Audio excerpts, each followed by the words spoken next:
Hello दोस्तों, तो स्वागत है मेरे चैनल टॉप हिंदी एनीम में। दोस्तों, अगर आपने इससे पहले वाला पार्ट नहीं देखा है तो आप जाओ और जाकर उस पार्ट को देख लो ताकि आपको ये पार्ट समझ में आ सके। लिंक डिस्क्रिप्शन में दिया हुआ है। और हाँ, अगर आप इस चैनल पर नए हैं तो चैनल को जरूर सब्सक्राइब करें ताकि आप तक मेरा वीडियो पहुंच सके। दोस्तों, वीडियो को लाइक करना ना भूलें। दोस्तों, चैप्टर नंबर मैंने डिस्क्रिप्शन में डाल दिया है तो आपको स्टार्टिंग में मिल जाएगा, तो आप चैप्टर नंबर जानने के लिए डिस्क्रिप्शन जरूर चेक करें। तो जैसा कि लास्ट पार्ट में हमने देखा था, टोटल 9 लोग आते हैं स्वान सांटियान में सिलेक्शन प्रोसेस के लिए ताकि ये सभी सुपर सेक्ट में ज्वाइन हो सके। मगर यहाँ पे कुछ और ही चल रहा होता है। लोग यहाँ पे मिसिंग हो रहे होते हैं। जियान और बाकी एक हाउस में आ जाते हैं। मोचन इन्हें यहाँ पे लेकर आता है और जब ये सभी इसमें इंटर करते हैं फिर मोचन इनके बिहेवियर पे नजर रखता है। मोचन यहाँ पे यूएयू, फेंगी और जियान के बिहेवियर को नोटिस करता है। इस इन 9 लोगों में ये 3 लोग ही काफी शांत है और काफी वाइज लगते हैं। ये बताते हैं कि टेस्ट 4 पार्ट में डिवाइडेड है। पहला पार्ट में स्ट्रेंथ टेस्ट होता है, सेकंड पार्ट में सोल टेस्ट होता है और फिर थर्ड पार्ट में फिजिकल पावर टेस्ट होता है और फिर लास्ट पार्ट में इन तीनों के रिजल्ट के डाटा को कलेक्ट कर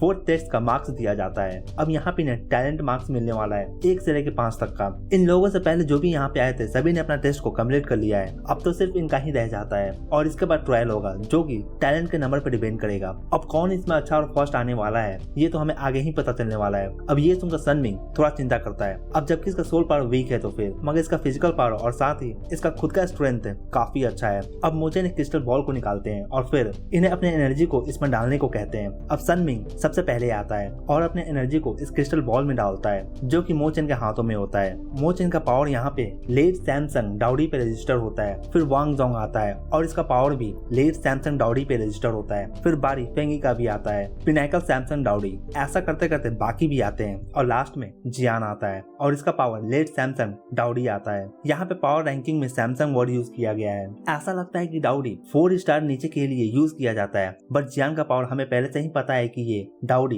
3 स्टार के पीक पे है। अब जबकि फर्स्ट पार्ट खत्म हो जाता है फिर अब सेकंड पार्ट स्टार्ट होने वाला है। यहाँ पे सभी भी दूसरे के पावर लेवल को देखकर सरप्राइज होते हैं। इधर वांग जोंग जो कि सैमसंग डाउडी के लेट स्टेज में है, इसका पावर डाउडी 3 स्टार के लेट स्टेज में है और साथ ही ये एक शॉट भी यूज करता है। तो फिर ऑर्डिनरी लोग तो इसे अंडर एस्टिमेट तो नहीं कर सकते हैं। मोचन यहाँ पर सभी पार्टिसिपेंट के ऑरा और पावर को केयरफुली नोटिस कर रहे होते हैं, जैसे कि जियान जो कि इन्हें थोड़ा स्ट्रेंज फील करने पे मजबूर कर देता है। हालांकि ये डाउडी 4 स्टार के इनिशियल स्टेज में है मगर फिर भी इन्हें जियान से कुछ स्ट्रेंज फील होता है। जियान अब जबकि अपने सोल पावर को रिकवर कर लिया है तो फिर इसे अब चिंता करने का जरूरत नहीं है। ये अपने सोल अवतार को भी यूज कर सकता है, साथ ही अपने गोल्डन डीमन पपेट को भी, और इसका लोटस ऑफ डिस्ट्रक्शन भी तो है। अब जियान के पास काफी सारे ट्रम्प कार्ड है इस ट्रायल में स्टैंड आउट करने के लिए। अब मोचन कहते हैं अब सेकंड पार्ट सोल टेस्ट का है तो फिर तुम सबको सिर्फ अपने सोल पावर को स्टिमुलेट करना है अपने सोल रेल्म में, और इनके पास जो भी इंस्ट्रूमेंट है इससे ये एक पर्सन के सोल पावर को मेजर कर सकेंगे। अब मोचन फिनिश करते हैं बोलना तो फिर अब इनके हाथों में एक बीड आता है और फिर ये इस रूम का लाइट भी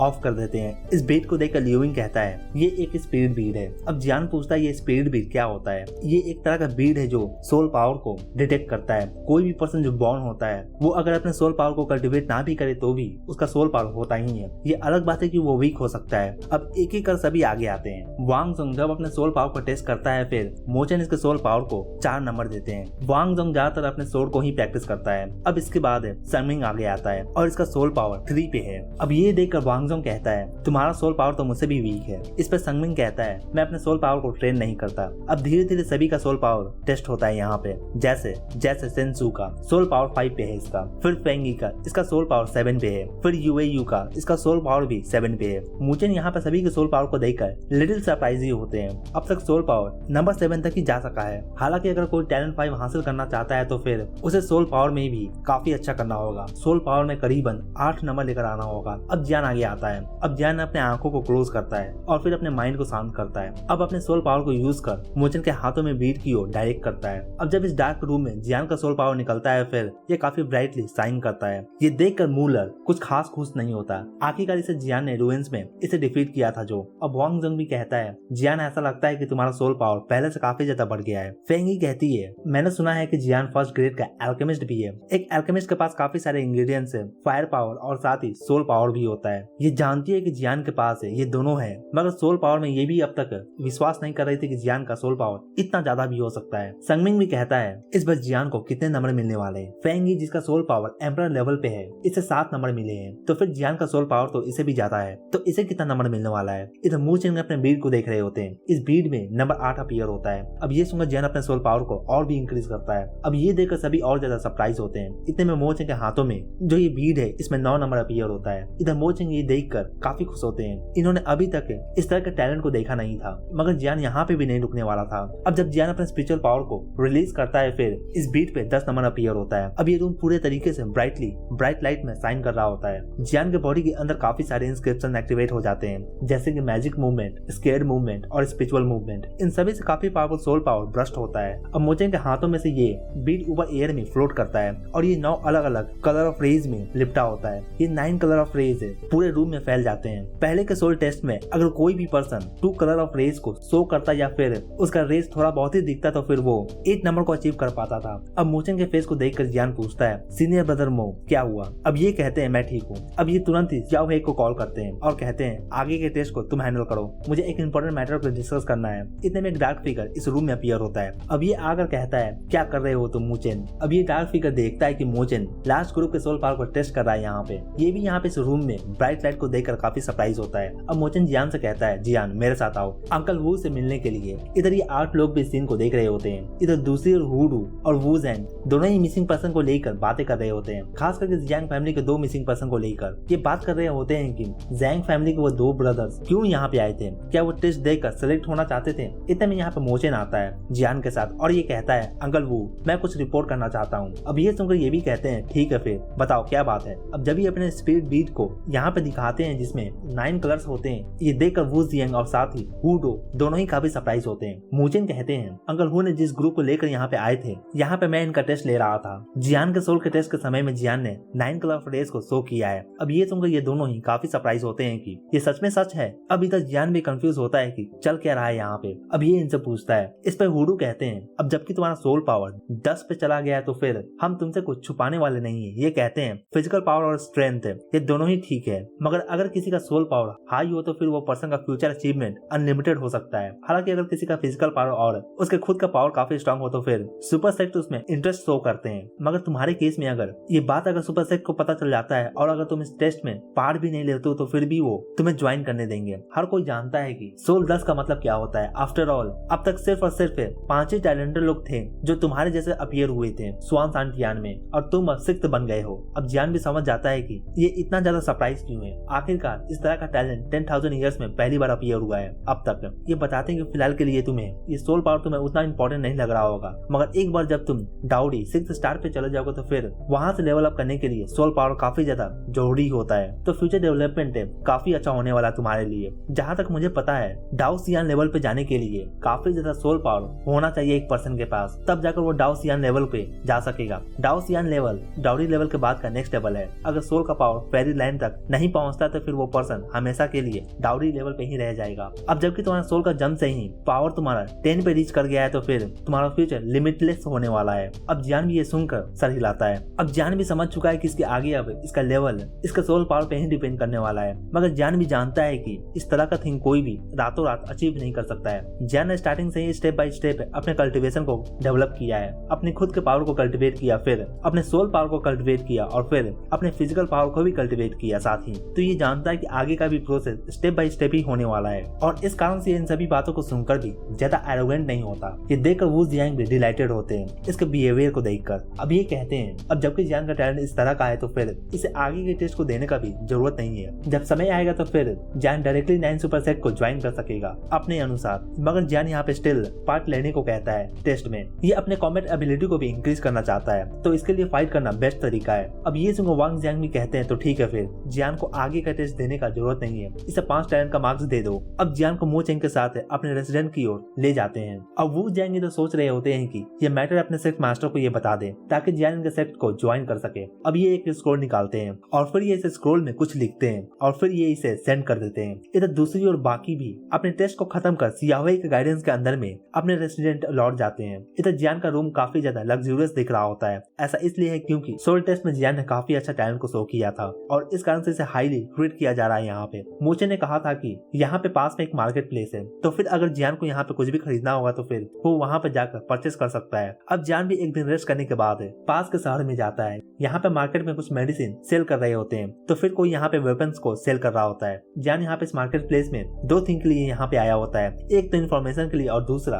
कुछ मेडिसिनल इंग्रेडिएंट्स को खरीदने के लिए। जियान यहाँ पे दो लोगों को बैठकर ट्री ड्रिंक करता हुआ देखता है। इन दोनों में से एक जियान का एज का ही एक बंदा होता है, मगर इस पर्सन को देखकर जियान के मास्टर का वॉइस इसके कानों में आता है। ये कहते हैं बी केयरफुल, इस पर्सन का ऑरा थोड़ा वियर्ड है। ये पर्सन एक टाओइस्ट है। एक टाओइस्ट का मतलब होता है कि जो बौद्ध धर्म को फॉलो करता है, जो कि हम चाइनीज मूवी या एनीमे में भी एक मॉन्क को देखते हैं, वैसा कुछ। अब जियान सोचता है कि ये इस पर्सन को थोड़ा बहुत इन्वेस्टिगेट करे और फिर जियान अपने सोल पावर का यूज करता है, मगर ये कुछ पता नहीं लगा पाता। ऐसा लगता है कि इस पर्सन के बॉडी के अंदर कुछ है जिससे जियान का सोल पावर इस पे काम नहीं कर रहा। अब ये पर्सन जियान के सोल पावर को फील करता है। ऐसा लगता है कि इसे समझ में आ गया है कि जियान इसे चेक कर रहा था। ये देखकर जियान तुरंत ही यहाँ पे एक टेबल पे बैठकर टी ऑर्डर करता है अपने लिए। अब ये पर्सन जियान के पास आता है और फिर जियान की ओर स्माइल करते हुए कहता है, हमारे एक दूसरे से मिलना ये किस्मत है, तो हम एक दूसरे के फ्रेंड भी बन सकते हैं। अब यहाँ पे एक वेटर आकर जियान को टी सर्व कर रहा होता है और साथ ही कुछ खाने पीने के लिए भी, और ये कहता है यहाँ पे हर साल लोग आते हैं सिलेक्शन के लिए ताकि वो कल्टिवेट कर सके और खुद को और बेटर कर सके। इसके जाने के बाद अब जियान यहाँ पे टाओइस्ट पर्सन को कहता है, कौन हो तुम? अब ये सुनकर ये पर्सन कहता है, मैं कौन हूँ ये छोड़ो, तुम यहाँ पर सिलेक्शन के लिए आए हो ना, राइट? अब जियान इसे पूछता है, तो फिर क्या आप भी यहाँ पे इसलिए ही आए हो? अब ये पर्सन जो कि प्रीस्ट है ये कहता है, अगर ऐसा है तो फिर हम दोनों ही कॉम्पिटिटर्स हैं। अब ये अपना नाम बताता है, इसका नाम मू फेंग है। जियान भी खुद को इंट्रोड्यूस करता है। दोनों यहाँ पे कंपटीशन के बारे में बातें करते हैं। कल जब टैलेंट अनाउंस हो जाएगा तो फिर उसके बाद ट्रायल उसके अकॉर्डिंग ही अरेंज किया जाएगा। दोनों एक दूसरे से फ्रेंडली वे में बातें करते हैं। जियान इस बंदे मू फेंग से काफी पावरफुल ऑरा को फील कर सकता है। ये कहता है ये काफी तगड़ा ओपोनेंट होने वाला है। अब जियान इस टी शॉप से निकलकर एक शांत जगह पे आकर अपने मास्टर को कहता है, मास्टर मुझे इस मू फेंग का ऑरा कुछ एक घोस्ट के जैसा लग रहा है, क्या ये मिसिंग पर्सन से रिलेटेड हो सकता है? अब ये सुनकर मास्टर कहते हैं, ऐसा नहीं हो सकता है, इसका ऑरा डिफरेंट है मगर इसका ब्रेथ है कुछ घोस्ट जैसा है, मगर मुझे लगता है कि इसके बॉडी के अंदर कुछ है जो कि तुम्हारे डिटेक्शन को ब्लॉक कर रहा था। अब जियान भी कहता है, मुझे नहीं पता कि ये फ्रेंड है या एनिमी, मगर ये भी ट्रायल में लिस्टेड है, तो फिर मैं इसे कंपटीशन में मिलना नहीं चाहूंगा। ये काफी तगड़ा ओपोनेंट साबित होने वाला है। अब जियान आगे यहाँ पे एक टॉल बिल्डिंग के पास आ जाता है। ये पिल स्क्वायर है। यहाँ के गार्ड जियान को यहाँ पे गेट पे रोकते हैं और इसे बैच दिखाने को कहते हैं। इस पिल स्क्वायर में सिर्फ दो ही तरह के लोग इंटर कर सकते हैं, एक जो कि काफी रिच हो जो मेडिसिन को बाई कर सके, और दूसरा जो हाई लेवल का एल्केमिस्ट हो। ये गेट कीपर बताते हैं कि ये पिल स्क्वायर में टोटल 3 फ्लोर है। फर्स्ट फ्लोर पे नॉर्मल लोग जाते हैं और जाकर मेडिसिन को बाई करते हैं। सेकंड फ्लोर पे सिर्फ रिफाइनर्स ही जा सकते हैं और वो जो पावरफुल पीपल्स हैं। अब थर्ड फ्लोर पे सिर्फ और सिर्फ डाउडी फोर्स टाइप के लोग ही इंटर कर सकते हैं, या तो फिर वो एम्परर लेवल का एल्केमिस्ट होना चाहिए, यानी कि गॉड लेवल का एल्केमिस्ट है। हालांकि जियान इस बार अपना बैच भूल गया था, मगर इसके सोल पावर को फील कर ये गेट कीपर जियान को अंदर जाने देते हैं। अब जब जियान यहाँ पे फर्स्ट फ्लोर पे आता है तो फिर इसे यहाँ पे कुछ खास नहीं दिखता जो इसके अटेंशन को गैदर कर सके, तो फिर ये सेकंड फ्लोर पे जाता है। सेकंड फ्लोर के गेट के पास भी 2 गेट कीपर्स होते हैं। अब ये जियान को आगे आता हुआ देखते हैं, मगर इससे पहले कि ये जियान को रोक पाते हैं, जियान अपने सोल पावर को रिलीज करता है और इनकी ओर डायरेक्ट करता है। ये फील कर ये कुछ कर भी नहीं पाते। अब जियान सेकंड फ्लोर पे चला जाता है। यहाँ पे लोग भी काफी कम होते हैं और यहाँ पे मेडिसिन का क्वालिटी भी ज्यादा होता है। जियान यहाँ पे शैडो पिल देखता है रैंक 9th ग्रेड का। अगर कोई भी इसे कंज्यूम करता है फिर उस पर्सन का ऑरा कुछ देर के लिए हाइड हो सकता है, अनलेस कोई स्ट्रॉन्ग पर्सन उसके सामने ना आ जाए। ये पर्सन जियान को यहाँ पे इस पिल को सेल करने का ट्राई करता है, मगर जियान की नजर में इस पिल का कोई भी वैल्यू नहीं है। जियान बताता है कि इस तरह का पिल एक इग्नोरेंट एल्केमिस्ट के थ्रू ही बनाया जा सकता है। जियान इस पिल में इंटरेस्टेड नहीं होता। अब ये यहाँ पे आसपास में देखने लगता है। फिर इसे एक ओल्ड मैन के पास है कुछ इंटरेस्टिंग थिंग दिखता है। अभी जियान इस ओल्ड मैन के पास आता है और फिर इसके पास रखे हुए हर्ब्स और मटेरियल के नाम को एक एक करके बोलता है। जियान के नॉलेज को देखकर ये ओल्ड मैन भी सरप्राइज होता है। अब जियान इन हर्ब्स को देखकर कहता है, ना सिर्फ मैं इन्हें जानता हूँ बल्कि मैं इसे खरीदना भी चाहता हूँ। जब से जियान का मास्टर ने कहा है कि यहाँ इस स्वान टियान में एक होली फ्लेम है, तो जियान को होली फ्लेम को कंज्यूम करने के लिए तैयारी भी करना होगा पहले के जैसे कि मास्टर यालो जियान के लिए काफी पिल्स रेडी किया करते थे जब ये हेवनली फ्लेम को कंज्यूम करता था। तो फिर यहाँ पे भी जियान को होली फ्लेम को कंज्यूम करने के लिए कुछ इंग्रेडिएंट्स चाहिए होगा, जैसे कि 7 कलर फ्लावर्स, सू सेंडान और ब्लड स्पिरिट आइस लिक्विड। इन मटेरियल से ये होली फ्लेम के पावर को थोड़ा बहुत वीकन कर सकता है और जियान का सक्सेस रेट भी इंक्रीज कर जाएगा इससे। होली फ्लेम भी काफी ज्यादा वायलेंट और काफी फ्यूरियस होते हैं, तो इन्हें कंज्यूम करना आसान नहीं होने वाला है। मगर अब तक जियान इन तीनों मटेरियल को ढूंढ नहीं सका है। ये जो पहला मटेरियल था कियांग फ्लावर, इस फ्लावर में 7 कलर्स होते हैं जो कि हर एक फ्लेम को शो करता है और जो कि हेवनली फ्लेम को वीक कर सकता है, जबकि सेंगडान जियान को एक स्टेडी स्ट्रीम ऑफ की एनर्जी दे सकता है होली फ्लेम को कंज्यूम करने के दौरान। और फिर lastly blood spirit ice liquid, इसके बारे में जियान ने अब तक सुना नहीं है। जियान पहले डाउडी कॉन्टिनेंट के जर्नी से जानता है कि पहले से ही प्रिपेयर होने में कितना ज्यादा बेनिफिट हो सकता है, तो फिर इसे इन मटेरियल को रेडी करना ही होगा। अब जबकि जियान इन सब के बारे में सोच रहा होता है तो फिर इधर ओल्ड मैन जियान को देखकर कहते हैं, तुम कौन सा हर्ब खरीदना पसंद करोगे? ओल्ड मैन भी जानते हैं कि अगर जियान इन हर्ब्स के नाम को जानता है तो फिर ये इन हर्ब्स को खरीद भी सकता है। इधर जियान सोच रहा होता है कि एक सेंडोंग को बनाने के लिए 3 तीन तरह का मटेरियल चाहिए होता है, स्नो सोल, किलिंग जियान और फिर येन डेविल फ्रूट। अब जियान यहाँ पर अपने सामने के हर्ब्स को देखकर इस ओल्ड मैन से पूछता है आप इसे कैसे सेल कर रहे हो। अब ये ओल्ड मैन कहता है मेरा रिक्वायरमेंट ज्यादा नहीं है, मुझे एम्परर रैंक का पिल चाहिए, अगर वो अर्थ रैंक का भी होगा तो फिर चलेगा। अब ये सुनकर जियान भी थोड़ा सरप्राइज होता है। फिर जियान इस ओल्ड मैन की बॉडी को चेक करता है और फिर इसे पता चलता है कि इसके बॉडी के अंदर टॉक्सिक्स भरा हुआ है। जियान के पास व्हाइट ट्रांसफॉर्मेशन पिल है जो कि इसके अंदर के टॉक्सिक को क्लियर कर सकता है। अब जियान यहाँ पे इस ओल्ड मैन को कहता है मैं आपको मेडिसिनल हर्ब दूंगा जो आपका हेल्प कर सकता है। अब ये सुनकर ये ओल्ड मैन भी सरप्राइज होता है कि जियान इसके बॉडी को देखकर इसके कंडीशन के बारे में जान गया है ऑलरेडी। अब जब ये ओल्ड मैन जियान के हर्ब्स को देखता है फिर ये कहता है मैं इसे काफी टाइम से ढूंढ रहा था। अब ये ओल्ड मैन कहता है तो आपको इसके बदले में क्या चाहिए। अब जियान यहाँ पे कहता है मुझे स्पिरिचुअल पर्पल रॉक चाहिए। ये सुनकर ये ओल्ड मैन कहता है ये थिंग 3rd फ्लोर पे है तो आप वेट करो मैं उसे लेकर आता हूँ। अब जियान ये सुनकर कहता है तो फिर मुझे भी साथ ले चले। अब ये सुनकर ये ओल्ड मैन सोचता है कि 3rd फ्लोर पे सिर्फ डाउडी 4 स्टार के ही बंदे जा सकते हैं, नहीं तो फिर एक एम्परर लेवल का एल्केमिस्ट जा सकता है। एक एम्परर लेवल का एल्केमिस्ट अगर टॉप लेवल के पिल को रेडी कर सकता है तो फिर डाउडी 3 स्टार का बंदा भी इसके आगे इसके पीछे घूम सकता है। ओल्ड मैन जियान को देखकर समझ जाते हैं कि इस एज में ही ये काफी टैलेंटेड है और इस लेवल पे आ सका है। अब जियान और ओल्ड मैन 3rd फ्लोर के गेट के पास जाते हैं। यहाँ पे सिर्फ एक ही गार्ड होता है। ये ओल्ड मैन को देखकर इन्हें जाने देता है मगर ये जियान को यहाँ पर रोक लेता है। मगर जब इसे पता चलता है कि जियान एम्परर लेवल का 2 स्टार का एल्केमिस्ट है फिर ये भी काफी सरप्राइज होता है और फिर ये जियान के रास्ते में नहीं आता। अब जियान यहाँ से 3rd फ्लोर पे चला जाता है। यहाँ पे इस फ्लोर का रूल है यहाँ पे कोई भी पर्सन मटेरियल या हर्ब्स को टच नहीं कर सकता है, वो इसे दूर से ही देख सकता है सेफ्टी रीजंस के कारण से। अब जब जियान इस ओल्ड मैन के साथ है जा रहा होता है तो फिर इसे यहाँ पे 3 फ्लेम फ्लावर दिखता है। ये देखकर जियान भी काफी सरप्राइज होता है। हालांकि जियान को 7 कलर फ्लावर चाहिए होता है मगर इसे पहले से ही प्रिपेयर करना होगा। अब ये देखकर जियान इसमें इंटरेस्टेड हो जाता है। अब जब ये ओल्ड मैन जियान के फेस को देखता है फिर ये भी समझ जाता है। अब ये ओल्ड मैन इस फ्लावर को पिक करके जियान से कहता है तो ये तुम्हारा व्हाइट ट्रांसफॉर्मेशन पिल के बदले में ये कैसा रहेगा। इधर जियान भी इस फ्लावर को लेने का सोच रहा होता है मगर इसने नहीं सोचा था कि ये ओल्ड मैन जियान को ऐसे ऑफर कर देगा। जियान जानता है कि इस फ्लावर की कीमत व्हाइट ट्रांसफॉर्मेशन पिल से काफी ज्यादा है। अब जब ये ओल्ड मैन जियान को इस फ्लावर के बारे में एक्सप्लेन कर रहा होता है फिर इतने में एक बंदा कहता है ओल्ड मैन प्लीज इस फ्लावर को मुझे सेल कर दो। मगर ये ओल्ड मैन जियान से ऑलरेडी डील कर चुका है तो ये मना कर देता है। अब ये बंदा जियान से कहता है इस फ्लावर को सेल करने के लिए मगर जियान इसे सेल तो नहीं करने वाला है। अब इतने में काफी सारे लोग भी आ जाते हैं इन्हें रोकने के लिए। ये बंदा डाउडी 5 स्टार पे है मगर जब इसे पता चलता है कि जियान एम्परर लेवल का 2 स्टार का एल्केमिस्ट है फिर इसका फेस का एक्सप्रेशन चेंज हो जाता है। इस बंदे का पावर डाउडी 5 स्टार पे है और साथ ही इसके साथ एक